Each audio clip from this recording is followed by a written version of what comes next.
yang pertama tentang masalah surat Al-Ahzab ayat 56. Innallaha wa malaikatahu yusholluna 'alan nabi.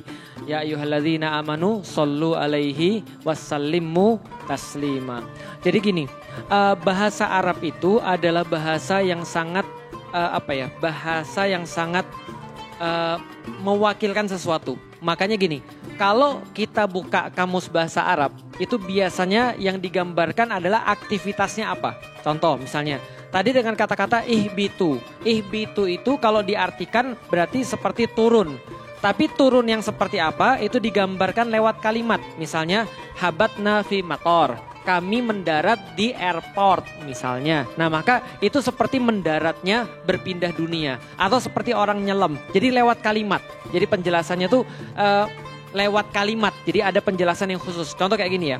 Di dalam bahasa Arab juga ada yang mirip kayak bahasa Indonesia. Ada satu kata banyak arti, ada banyak arti satu kata. Contoh, satu kata banyak arti seperti bisa. Bisa itu bisa mampu, bisa juga racun. Paham sampai di sini?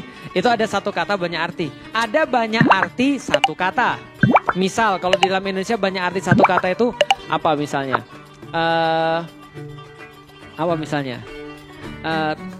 Turun. Apalagi misalnya ke bawah. Itu dengan arti yang sama.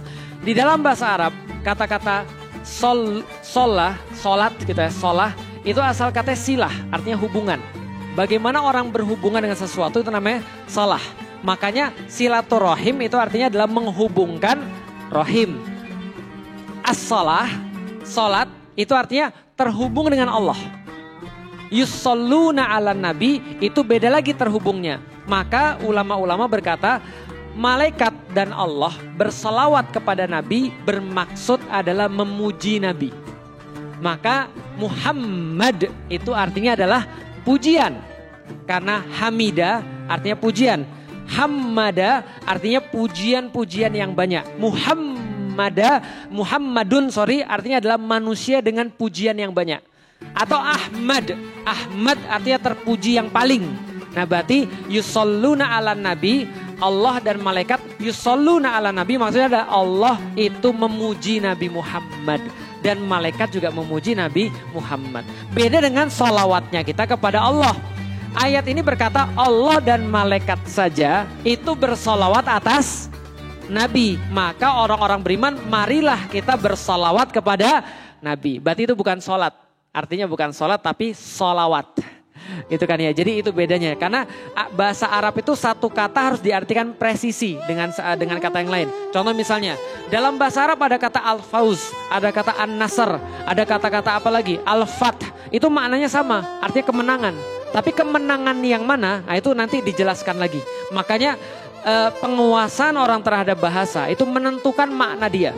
Contoh ya, ihdinas siratal mustaqim, siratal ladzina an'amta alaihim ghairil maghdubi alaihim waladdallin. Itu kalau kita tahu ihdina itu bukan hanya ditunjuki, tapi kayak dibantu, dituntun. Maka yang kita minta itu adalah tuntunan. Sekaligus kayak kita tuh kayak di gimana caranya? Ya dibawa. Dibimbing. Jadi benar-benar ini loh tempatnya kayak gitu-gitu. Nah, iyyaka na'budu wa iyyaka nasta'in. Ista'inu itu artinya adalah meminta tolong dalam perkara yang benar-benar sudah nggak bisa lagi. Itu namanya ista'in. Jadi kalau misalnya nasta'in itu benar-benar kita yakin kita tuh nggak ada yang bisa nolong kecuali Allah. Nah, makanya kita memahami bahasa. Sejauh apa kita memahami bahasa, sejauh itulah kita memahami agama. Makanya orang bilang bahasa Arab itu wajib. Ulama-ulama itu bilang belajar bahasa Arab itu adalah wajib. Bismillahirrahmanirrahim itu pelajarannya aja bisa 2-3 jam. Ujung-ujungnya kita jadi tahu kenapa pakai Bismillahirrahmanirrahim bukan Bismika Allahumma atau misalnya bukan yang lain. Itu ternyata penggantungan total kepada Allah. Bahwasanya tanpa ada Allah tidak mungkin kita melakukan segala sesuatu. Hasilnya kalau kita melakukan itu semua juga atas izin Allah. Maka ketika saya bilang bismillah, berarti saya nggak mungkin ngisi kecuali karena Allah. Dan hasil ngisi ini juga karena Allah. Dan kemudian karena Allah mengizinkan saya bisa melakukan semuanya. Dan tidak ada yang perlu untuk diagungkan kecuali Allah. Itu cuma bismillah. Nah, pemahaman kata menentukan pemahaman tadi. Nah, yusholluna di sini adalah pemahamannya